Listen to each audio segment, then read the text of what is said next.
Bom dia, A paz. agradecemos a Deus por mais um dia. Hoje é sexta-feira, dia 7, 7 de março de 2025. Mais um dia bonito, azul, limpinho, hoje sem nuvem. E Pelo menos o que os nossos olhos veem é que tá tudo limpinho. Mas, É. gente, eu tô aqui numa situação que parece que tem petróleo caindo do céu, de tão pesado que tá, né? Não sei se vocês estão sentindo a mesma coisa aí quando assistirem esse vídeo. Mas, assim, é de ficar orando o dia inteiro pra aguentar o baque, sabe? Espiritualmente a coisa tá feia. Então Deus nos acuda. Salmo 91 o dia todo. Recebi ele de madrugada. nas orações da madrugada. De uma irmã da igreja e agora vou ficar nele. É isso, que estejamos sob a proteção de Deus, pedindo para que os nossos olhos enxerguem aquilo que Ele vê e o porquê da justiça que vai descer. Né? Então tá aí a palavra no livro de 1 Samuel 27, continuando a história. Davi diz assim: Davi continua a pensar consigo mesmo. Um dia desses, Saul vai me apanhar. É melhor me esconder na terra dos filisteus. Tipo, improvável ele ir lá na terra dos filisteus buscar Davi. Com os inimigos. Né? Até que Saul desista de me perseguir por toda parte em Israel. Assim ficarei livre de perigo. Desculpa. Ele vai na terra do inimigo e está livre do perigo.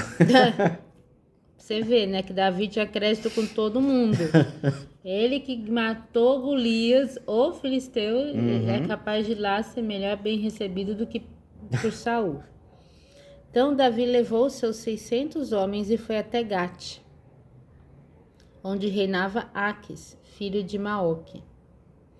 Davi e seus soldados se estabeleceram em Gate, sob a proteção do rei Aques. Cada homem levou a sua família, e Davi também levou as suas duas esposas, Ainoã de Jezreel e Abigail de Carmelo, viúva de Nabal. Logo chegou a Saul a notícia de que Davi tinha fugido para Gate, de maneira que deixou de persegui-lo. Né? Então um dia Davi disse a Aques: Meu senhor, se tudo está bem para vossa majestade, dê-me um lugar numa das cidades desta terra para que eu possa habitar ali. Por qual motivo o seu servo habitaria com o senhor na cidade real? Né? Então Aques deu a ele a cidade de Ziclag, que pertence aos reis de Judá até hoje. Davi viveu ali entre os filisteus durante 1 ano e 4 meses. Ele e seus homens passavam o tempo atacando os Gesuritas, os Gersitas e os Amalequitas, povos que viviam na terra que se estende na direção de Sur até a terra do Egito desde tempos muito antigos. Quando Davi atacava a região, ele não deixava nenhuma pessoa com vida, nem homens, nem mulheres, e tomava as ovelhas, os bois, os jumentos, os camelos e as roupas. Ele voltava e vinha para Aques. Quando Aques perguntava: Onde você fez o seu ataque hoje? Davi respondia: Meu ataque hoje foi contra o sul de Judá, ou contra o povo de Jerameel, ou contra os queneus. Davi não deixava ninguém com vida, tanto homens como mulheres, para que não fossem levados para Gate, pois pensava: eles poderão denunciar-me. Isso aconteceu repetidas vezes enquanto ele viveu entre os filisteus. Aques confiava em Davi. Pensava: o povo de Israel deve odiá-lo muito. Ele terá de ficar aqui e me servir para sempre. Aí o capítulo 28. Naqueles dias, os filisteus reuniram seus exércitos para outra guerra contra Israel. Venham e nos ajudem a lutar, disse o rei de Aques a Davi e seus homens. Davi concordou. Logo o rei verá como podemos ajudar de verdade. Se é assim, você será meu guarda-costas enquanto eu viver, disse Aques a Davi.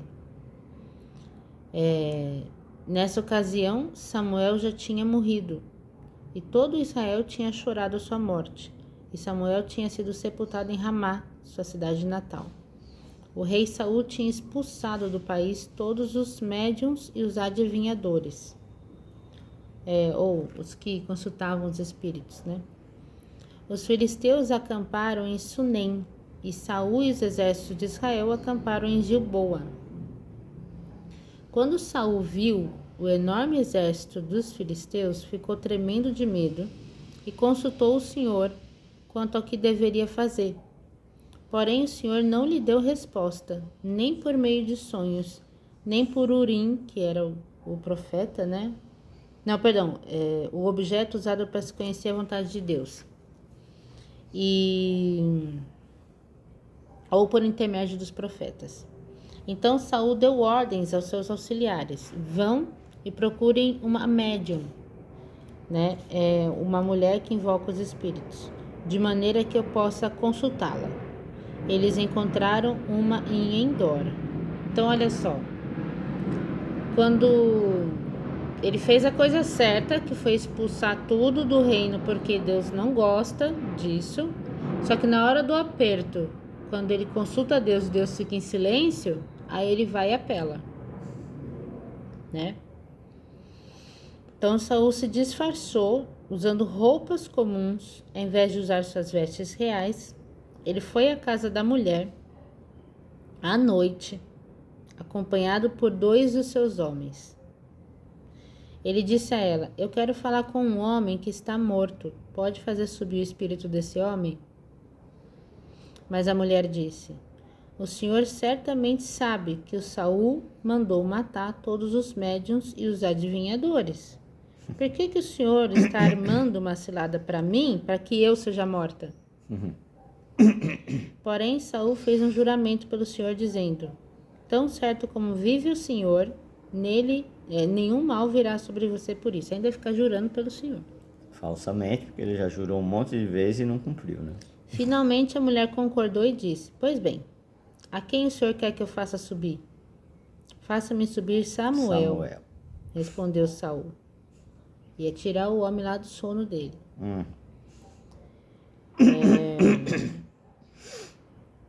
Quando a mulher viu Samuel, ela soltou um grito e disse a Saul: o Senhor me enganou, o Senhor é Saul. Não tenha medo, o rei disse a ela. O que você está vendo? Veja um ser como um deus, ou um espírito, ou deuses, né, que sobe da terra, ela disse. Ele perguntou: qual é a aparência dele? É um ancião subindo em volta de um manto, respondeu ela.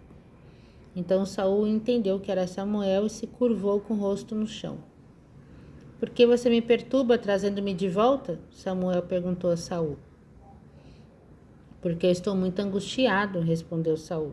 Os filisteus estão guerreando contra nós, e Deus me abandonou, e não me responde por profetas nem por sonhos. Por isso chamei o Senhor para que me diga o que eu devo fazer. E Samuel, porém, respondeu: por que vem perguntar a mim se o Senhor o abandonou e se tornou seu inimigo? Ele fez conforme disse que faria por meu intermédio. Ele tirou o reino das suas mãos e o deu ao seu rival Davi. Tudo isso aconteceu a você porque você não obedeceu às ordens do Senhor quando ele está virado com os amalequitas. O Senhor entregará você e o exército de Israel nas mãos dos filisteus, e amanhã você e seus filhos estarão aqui comigo. E o Senhor vai entregar o exército de Israel nas mãos dos filisteus. Então, na mesma hora, Saul caiu estendido no chão, paralisado de terror pelas palavras de Samuel. Ele também estava sem forças devido à fome, pois não tinha comido nada durante todo aquele dia e toda aquela noite. Só uma pausa aqui, antes que as pessoas falem assim. Tem muita gente que entra em negação na vida, né? Fala assim, não, é impossível falar com os mortos. Aí quem fala com os mortos vai falar, mas lá na Bíblia tá, Samuel falou, entendeu? E o que a gente pode resumir disso?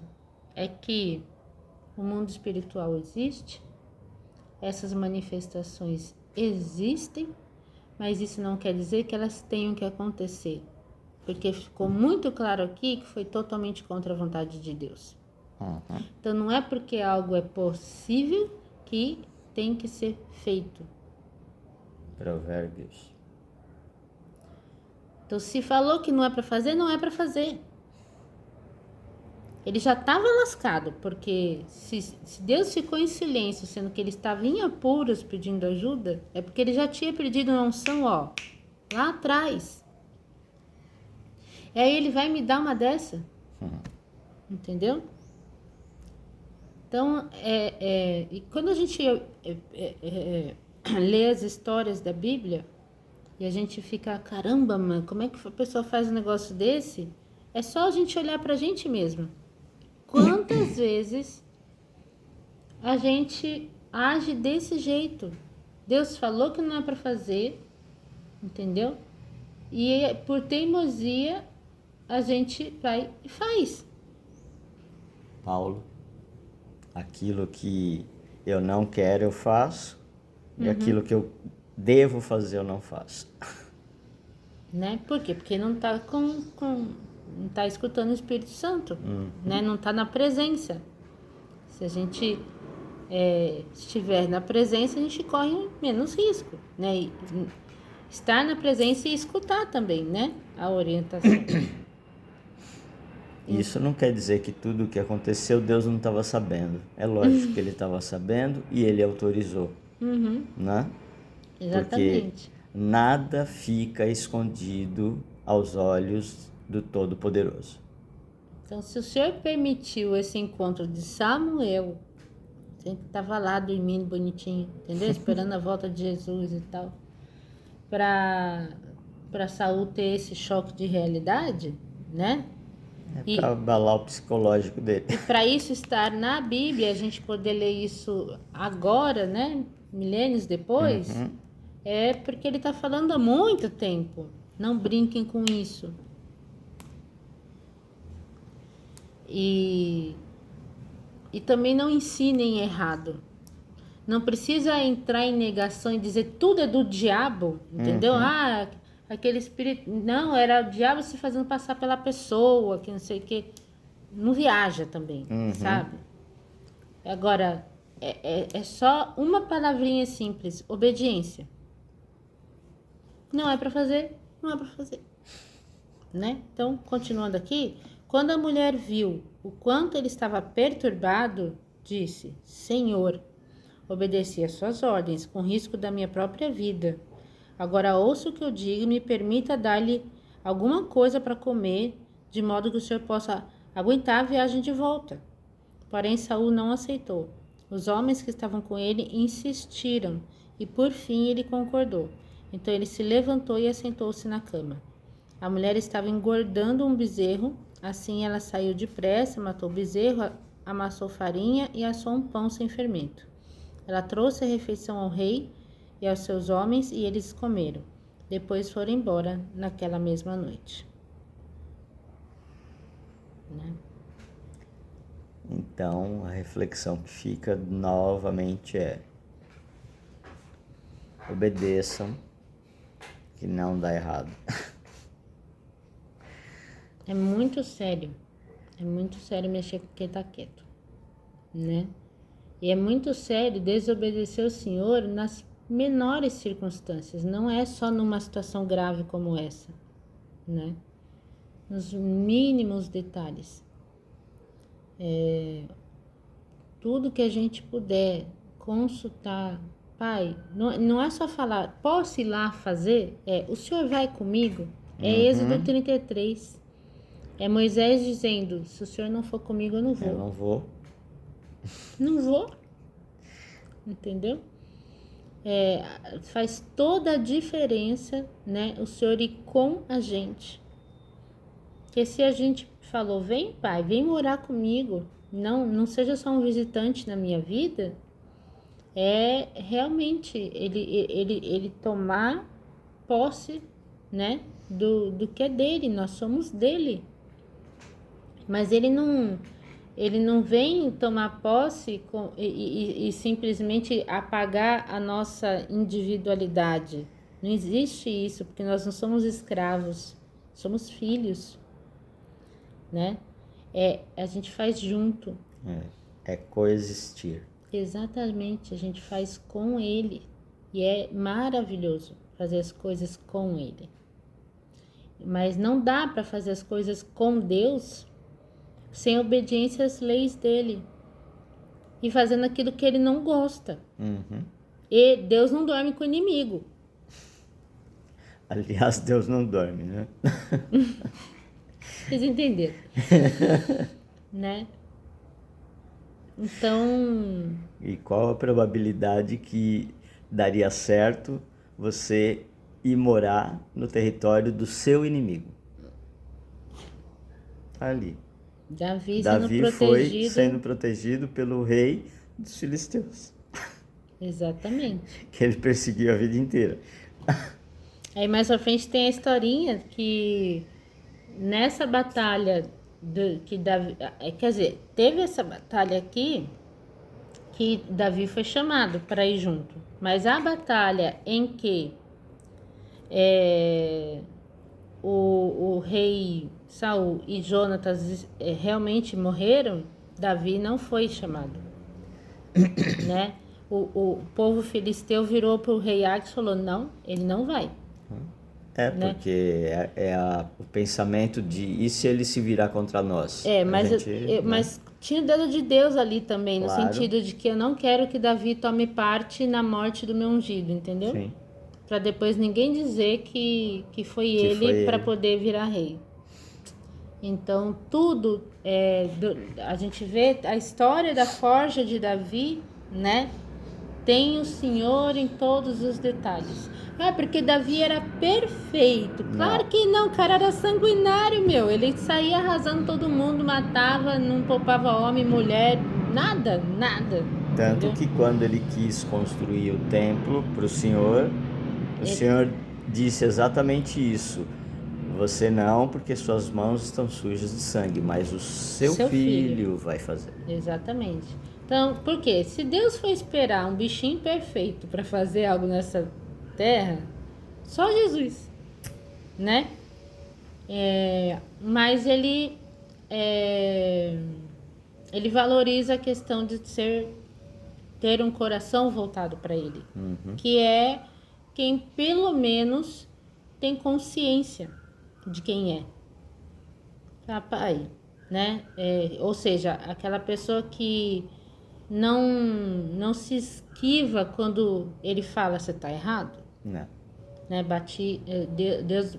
Davi batia no peito e falava, eu tô mesmo. Me perdoa. Ele confessava os seus pecados publicamente. E tinha um arrependimento sincero, né? E isso é que faz toda a diferença. Porque o que irrita, né? E a gente fala aqui no nosso dia a dia, não é quando uma pessoa faz uma coisa ruim, sabe? Não é só isso. Mas é quando a pessoa dá uma de louco, entendeu? Tipo... Ou não fui eu, finge ou demência. Foi por causa de alguém. E fica... Salmo 91. E quando fica nítido que a pessoa realmente está debochando da nossa cara, entendeu? Que sabe que tá errado e não baixa a guarda, não confessa, não se arrepende e acha que tá tudo certo. Entendeu? Davi era o símbolo aqui do cúmulo do orgulho, que até quando estava lá morrendo de fome, a mulher falava, come, rei, e ele, não quero, entendeu? Continuava errando, desde aquela época que teve a outra guerra que ninguém tinha comido e ele queria matar o filho dele por ter provado mel no meio da batalha que ele venceu. Por intermédio de Deus. Teimosia atrás de teimosia, mentira atrás de mentira, entendeu? Aí fica difícil, né? Agora, se vê que é uma pessoa que, poxa, errou aqui, mas quando foi alertado, né? Realmente quis consertar, se confessou, se arrependeu. Ah, não vou errar mais nisso aqui. Pode ser que a pessoa erre em outra coisa, entendeu? Pode ser não, é fato, né? Mas assim, vai construindo essa conduta de limpeza e consciência é totalmente diferente, né? Então, meu filho, eu quero deixar uma oração agora nesse final, que foi a oração que eu fiz ontem no culto, que é: Senhor, tira de nós toda necessidade de controle, porque isso nos leva a esse espírito de negação de Saul, e isso nos leva a uma vida insignificante diante de Deus, uma vida de mentira, de ilusão, como dizia Salomão. E afasta de nós tudo o que nos afasta do Senhor, Pai. Porque além do pecado nos afastar, a falta de consciência dele é o que nos atrapalha para acabar com o pecado, para deixar o Senhor acabar com isso. Porque só o Senhor é capaz de nos ajudar e nos salvar de nós mesmos. Nem tudo a gente pode botar na conta do inimigo, não. Muitas vezes o nosso maior inimigo somos nós. Então, Senhor, em nome de Jesus, nos cerque de muita coragem para olharmos para nós mesmos sempre com a mesma rigorosidade e justiça que a gente olha para o nosso irmão. Que a gente possa enxergar em nós tudo o que precisa ser corrigido e também tenha humildade de pedir ajuda.